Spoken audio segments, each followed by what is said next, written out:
I'm Amy Goodman with Aaron Mate. In a moment, we'll be speaking with Vermont Congress member Peter Welch. But right now, we're continuing with Nomi Prins, the author of All the President's Bankers.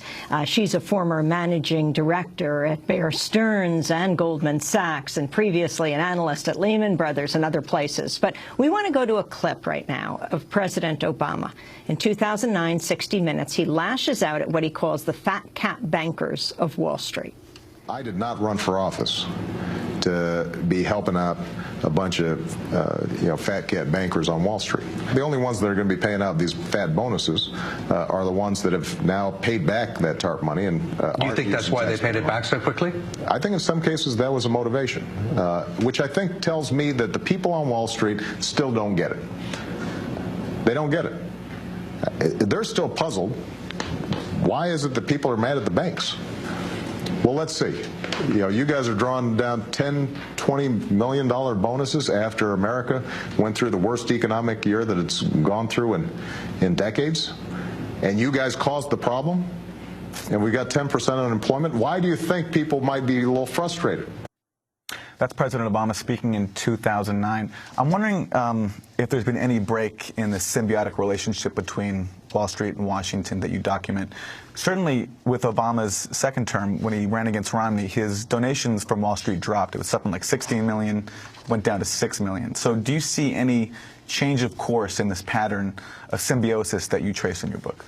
Well, of course, Wall Street was very primary in getting him elected to begin with, and I think also Wall Street doesn't really particularly care who's in office, so there was a time during that campaign period where they just believed Romney had a better shot.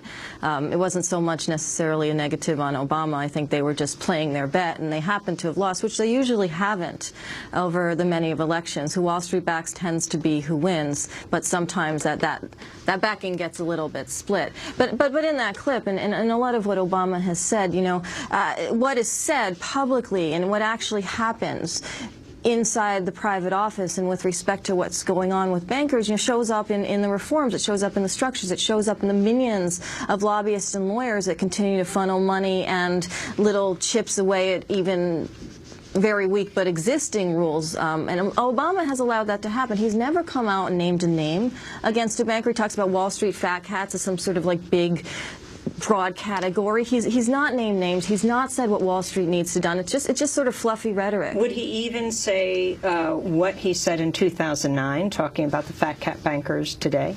No. You know why? Because he believes, or he says, I shouldn't say believes, I don't know, but that the 2010 Dodd-Frank Act was somehow sweeping reform, and he characterizes it as being relative to FDR's reform when he did the Glass-Steagall Act and the New Deal and created the SEC and all sorts of things.